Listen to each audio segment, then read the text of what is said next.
sessão solene comemorativa do 47º aniversário do 25 de Abril.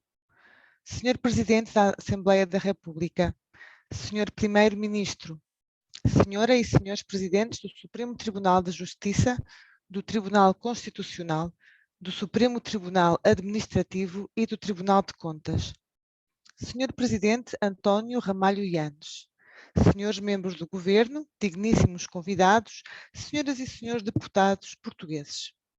Passaram há um mês 60 anos sobre o início de um tempo que haveria de anteceder e de determinar a data de hoje, aquela que aqui evocamos, 25 de abril de 1974. Um tempo feito de vários tempos e modos, que para sempre marcou a vida de mais de 1 milhão de jovens saídos das suas terras para atravessarem mares e viverem e morrerem noutro continente, ou dele regressarem alguns com traços indeléveis na sua saúde. Que para sempre marcou a vida das suas famílias, dos seus lugares, das suas aldeias, das suas vilas e mesmo das suas cidades.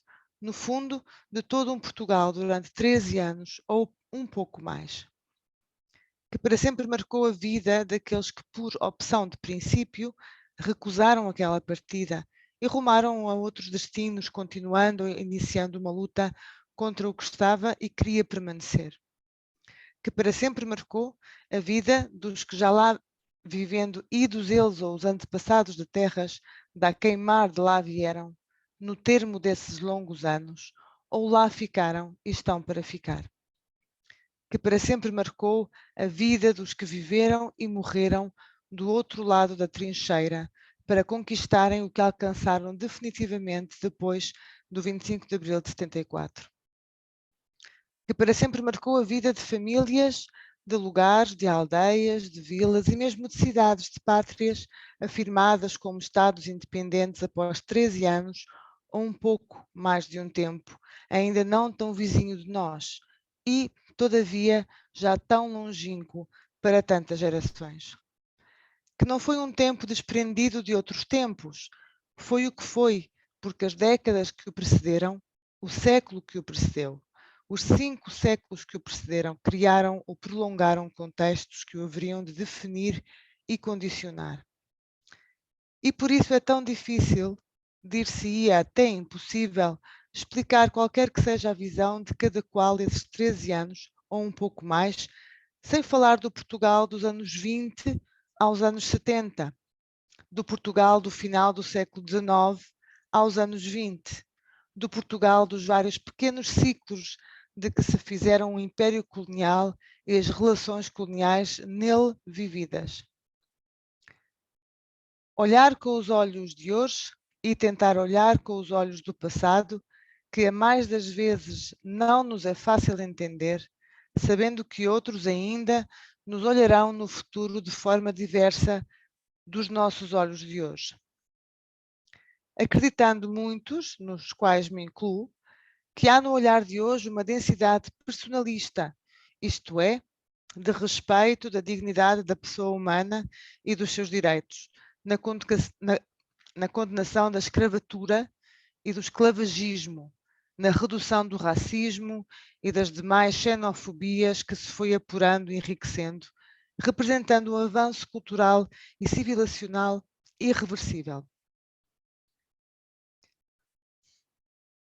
Acreditando muitos, nos quais também me incluo, que o olhar de hoje não era nas mais das vezes o olhar desses outros tempos, o que obriga a uma missão ingrata, a de julgar o passado com os olhos de hoje, sem exigir, em algumas situações, aos que viveram esse passado, que pudessem antecipar valores ou o seu entendimento para nós, agora tidos por evidentes, intemporais e universais, sobretudo se não adotados nas sociedades mais avançadas de então. Se esta faina é ingrata para séculos remotos, que não se pense que ela é desprovida de dificuldades para tempos bem mais recentes. Continua a ser complexo entendermos tantos olhares do fim do século XIX, quando os impérios escortejaram a regra e o esquadro, o continente africano, ou do começo do século XX, quando o império monárquico passou a império republicano.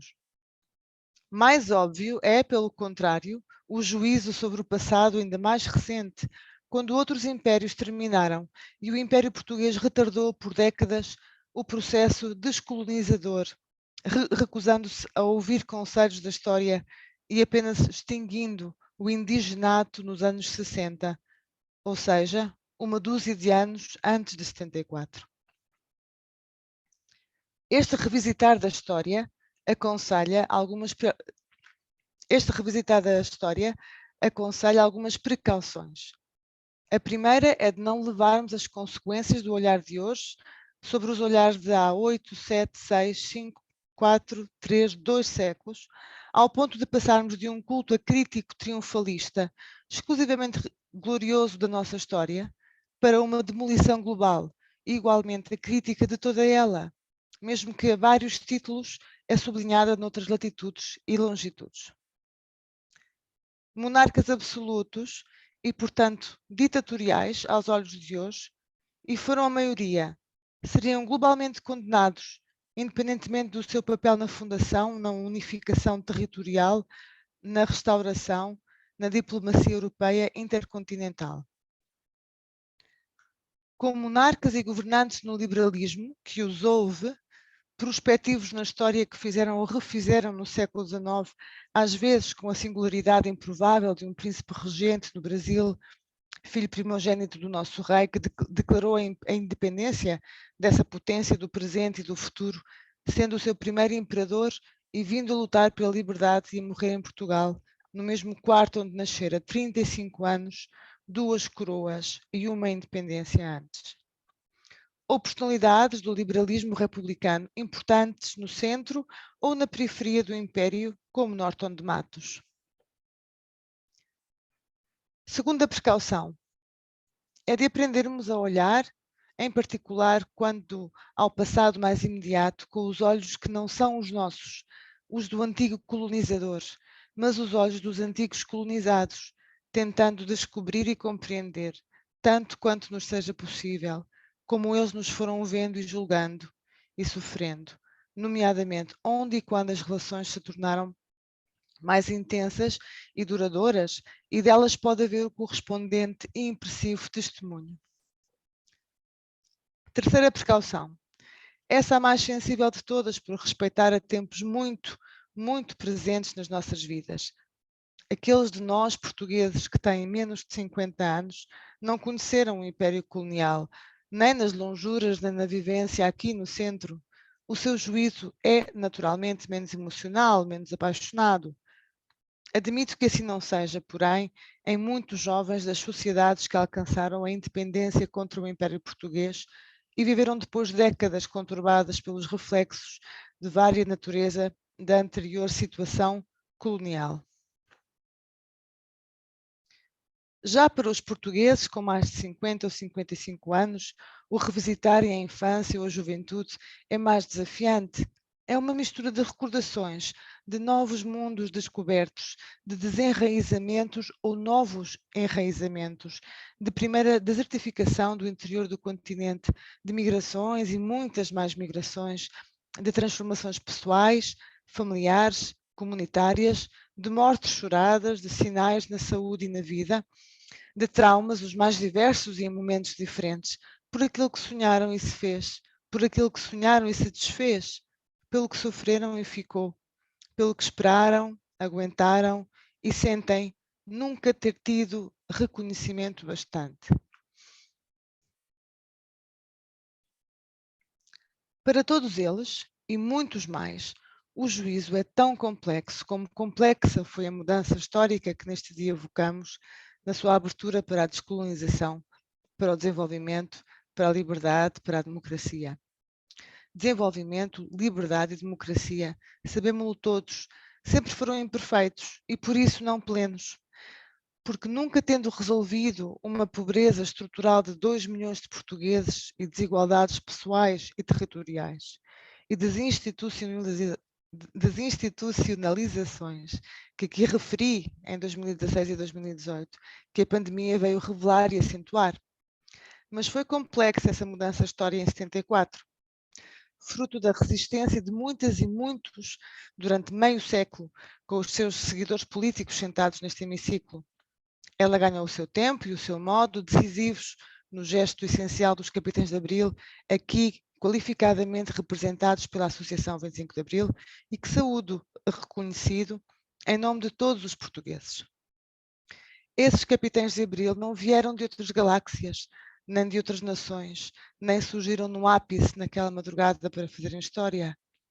Transportavam consigo já a sua história, as suas comissões em África, 1, 2, 3, alguns 4 anos seguidos nas nossas Forças Armadas, tendo de optar todos os dias entre cumprir ou questionar, entre acreditar num futuro querido ou que outros definiam ou não acreditar, entre aceitar ou partir de certo instante, romper. Tudo em situações em que a linha que separa o viver e morrer é muito ténue, apesar dos princípios, das regras, dos ditames escritos por políticos e juristas em gabinetes, que não são os cenários em que a coragem se soma à sobrevivência e à solidariedade na camaradagem.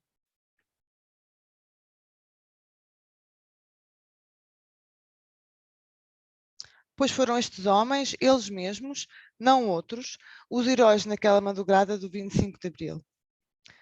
Como haviam sido eles e muitos mais os combatentes ano após ano nas longínquas fronteiras do Império. Como foram eles quem acabou por aceitar para símbolos públicos, face visível da mudança, oficiais mais antigos encimados pelos que haveriam de ser os 2 primeiros presidentes da República na transição para a democracia. Que não tinham sido militares de alcatifa, tinham sido grandes chefes militares no terreno e nele responsáveis por anos de combate, de coordenação com serviços de informação e de atuação anti-guerrilha, de proximidade das populações. Foi assim aquele dia 25 de Abril, antes de suscitar o processo popular revolucionário que o seguiu e apoiou. Antes de ser património nacional em que o seu único soberano é o povo português.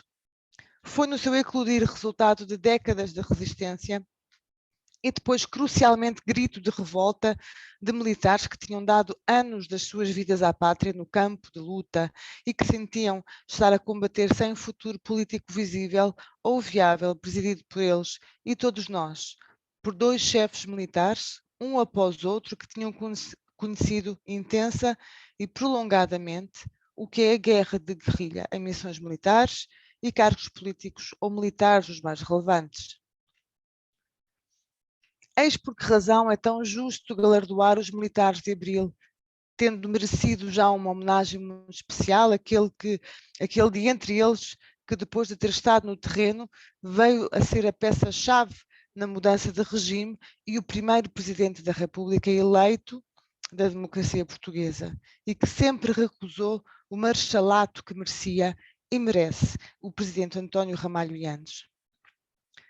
És também porque é tão difícil o juízo sobre uma história tão recente, salvo naquilo que é de mais óbvio consenso, o consenso naquilo em que o Império não entendeu o tempo que o condenara. A ditadura não podia entender o tempo que a tinha condenado de forma irrefragável, e ainda mais evidente a partir de 58 e da saga de Humberto Delgado e a relação colonial não conseguir entender a raiz da inevitabilidade da sua inconsequência. Estas reflexões são atuais, porque nada como o 25 de Abril para repensar o nosso passado quando o nosso presente ainda é tão duro e o nosso futuro é tão urgente.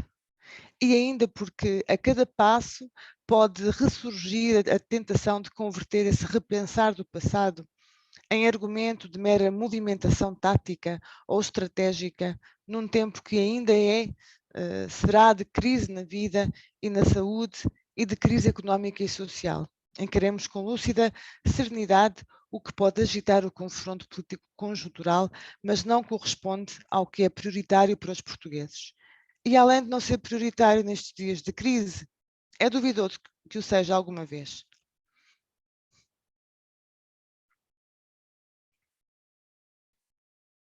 É prioritário estudar o passado e nele dissecar tudo, o que houve de bom e o que houve de mau. É prioritário assumir todo esse passado, sem autojustificações ou sem autocontemplações globais indevidas, nem autoflagelações globais excessivas. E no caso do passado mais recente, assumir a justiça largamente por fazer ao mais de 1 milhão de portugueses que serviram pelas armas o que entendiam, ou lhes faziam entender constituir o interesse nacional. Aos outros milhões que cá ou lá viveram a mesma odisseia.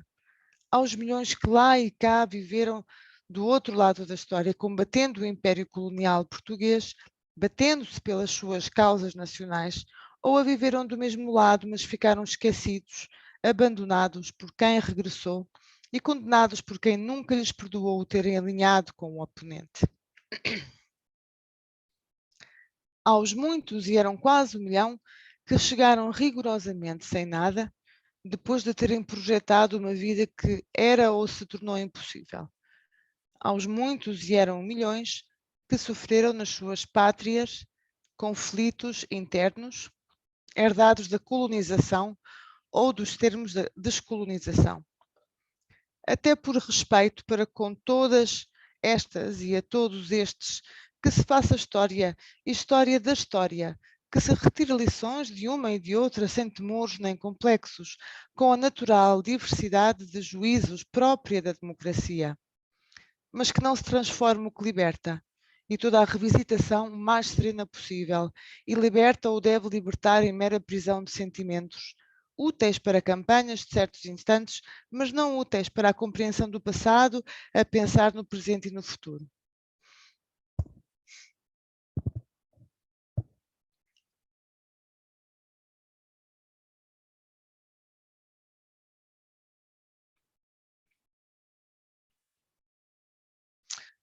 O 25 de Abril foi feito para libertar, sem esquecer, nem esconder, mas para libertar. E os que o fizeram souberam superar muitas das suas divisões durante a Revolução e depois dela a pensar na unidade essencial da mesma pátria, tomando os termos simplificadores desses tempos, sensibilidades diferentes no movimento das Forças Armadas, que se chocaram, então não deixaram de entender depois que a unidade essencial de uma ruptura depois feita a Revolução, ela própria composta de várias revoluções, tudo o mais sobrepuja.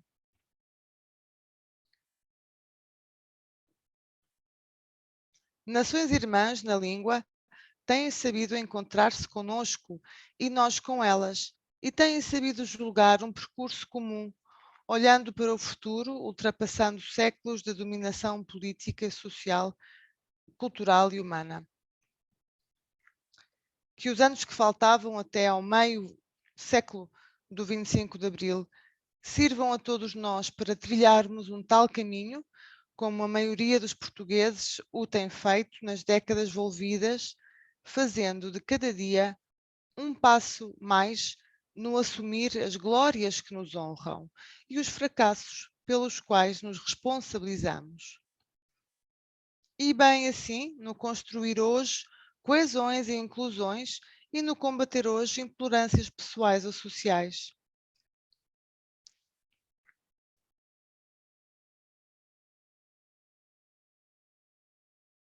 Quem vos apela a isso mesmo é o filho de um governante na ditadura e no império, que viveu na que apelida de sua segunda pátria o ocaso tardio, inexorável desse império.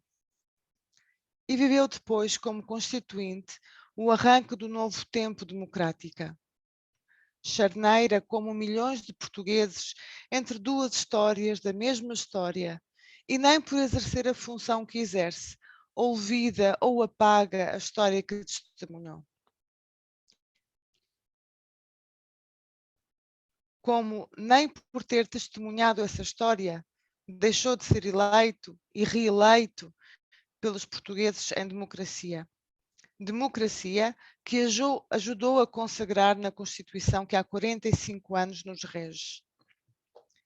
Que o 25 de Abril viva sempre, como gesto libertador e refundador da história, que saibamos fazer dessa nossa lição de presente e de futuro, sem alibis nem omissões, mas sem apoucamentos injustificados, querendo muito mais e muito melhor. Não há, nem nunca houve, um Portugal perfeito. Como não há, nem nunca houve, um Portugal condenado. Houve, há e haverá sempre um só Portugal. Um Portugal que amamos e nos orgulhamos para além dos seus claros e escuros, também porque é nosso. Nós somos esse Portugal. Viva o 25 de Abril, viva Portugal!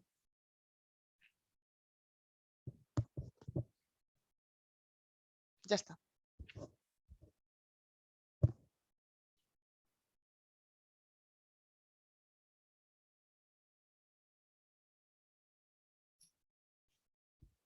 Já está. Que tal, Daniel? Como é que estás?